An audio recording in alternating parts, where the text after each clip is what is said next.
Halo semuanya, pernah nggak sih Anda ngerasa udah capek banyak hal tapi kok rasanya ada aja yang masih kurang? Nah, hari ini kita bakal kupas tuntas sebuah kebijaksanaan kuno yang menantang banget cara kita memandang kekayaan. Dan bisa jadi ini jawaban atas kegelisahan kita di zaman modern ini. Kita mulai dari sebuah pepatah Tiongkok kuno yang jadi jantung pembahasan kita hari ini. Coba deh, lihat dan resapi dulu kalimat ini. Karena di dalamnya ada sebuah ide yang luar biasa kuat tentang apa itu kekayaan yang sejati. Dan ini dia artinya. Gila kan? Satu ide ini aja udah cukup buat menantang semua definisi sukses dan kaya yang selama ini kita kenal. Ternyata ini bukan soal angka di rekening bank kita, tapi soal apa yang kita rasain di dalam hati. Budaya kita kan sering banget ya nyamain kekayaan itu sama akumulasi. Pokoknya kejar terus buat dapat lebih, lebih, dan lebih. Yuk kita bedah dulu nih perspektif yang umum banget ini. Ironisnya, definisi ini justru ngejebak kita dalam sebuah siklus yang aneh. Kayak kita lagi naik tangga yang gak ada puncaknya. Makin banyak yang kita punya, uang, aset, status. Kok malah makin cemas? Kenapa? Karena selalu ada anak tangga berikutnya yang harus kita naiki. Gak pernah ada kata cukup. Jadi, sebenarnya masalahnya di mana sih? Ternyata, ini bukan soal apa yang ada di luar diri kita, tapi tentang apa yang terjadi di dalam. Sebuah pertarungan internal melawan hati yang rasanya nggak pernah bisa puas. Dan ternyata peringatan soal ini udah ada dari ribuan tahun lalu. Dikatakan ketamakan itu bukan ambisi yang sehat loh, tapi sebuah perangkap berbahaya yang harus kita waspadai banget. Nah, perbandingannya kelihatan jelas banget di sini. Ketamakan itu ibarat lari maraton tanpa garis finish, yang ada cuma capek dan menguras jiwa. Sebaliknya, rasa cukup itu kayak tanah subur tempat kedamaian bisa tumbuh. Ini adalah kemampuan untuk berhenti sejenak, tarik napas, dan bilang, terima kasih untuk hari ini. Ini nih yang akhirnya membawa kita ke satu pertanyaan penting yang harus kita tanyakan ke diri sendiri. Sebenarnya siapa sih yang pegang kendali? Apakah kita yang jadi tuan atas harta kita? Atau jangan-jangan malah harta kita yang jadi tuan atas hidup kita? Oke, setelah kita tahu masalahnya, sekarang solusinya gimana? Yuk kita beralih ke jawabannya.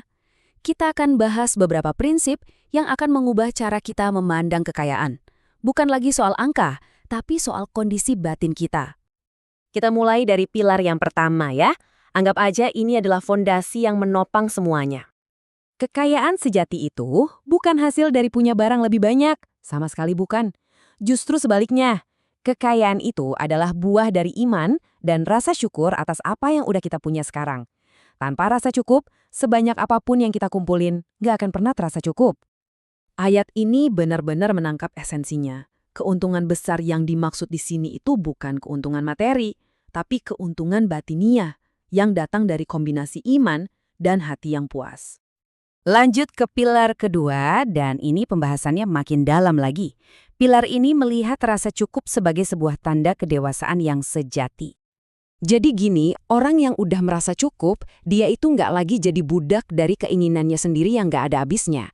Hidupnya itu dipandu oleh iman dan rasa percaya. Dorongannya bukan lagi ingin lebih, tapi keyakinan bahwa semua akan dicukupkan. Ini ide yang radikal banget loh. Di tengah dunia yang selalu mendorong kita buat minta lebih, dan lebih lagi, gimana kalau kebijaksanaan sejati itu justru terletak pada permintaan yang paling sederhana? Cukupkanlah. Doa dari Agur ini nunjukin kebijaksanaan yang luar biasa. Dia sadar betul kalau kekurangan yang ekstrim ataupun kelimpahan yang ekstrim, dua-duanya bisa jadi bahaya spiritual. Makanya dia cuma minta bagianku cukup untuk hari ini. Dan sekarang pilar yang ketiga. Nah, pilar ini nunjukin gimana kekayaan batin itu akhirnya kelihatan nyata dalam tindakan kita sehari-hari.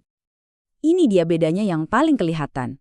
Orang yang merasa dirinya punya cukup, tangannya akan selalu terbuka, siap untuk memberi. Sebaliknya, orang yang selalu merasa kurang, tangannya akan terkepal erat-erat. Jadi rasa cukup itu membuka tangan, sementara ketamakan itu mengepalkannya. Oke, jadi setelah kita bahas pilar-pilarnya, apa sih buah manisnya kalau kita bisa hidup dengan rasa cukup? Apa hasil nyata yang bisa kita rasakan dari pola pikir ini? Kita kembali lagi ke pepatah Tiongkok, yang ini juga pas banget buat jadi kesimpulan. Artinya, orang yang tahu kapan harus merasa cukup akan selalu bersuka cita. Jadi, kebahagiaan sejati itu bukan datang dari apa yang kita miliki, tapi dari rasa puas di dalam hati. Nah, ini dia rangkuman paling kuat dari semua yang kita bahas. Kekayaan sejati itu nggak diukur dari tumpukan harta, tapi dari sedalam apa rasa syukur kita. Sebagai penutup, saya mau ninggalin satu tantangan pribadi untuk kita semua renungkan.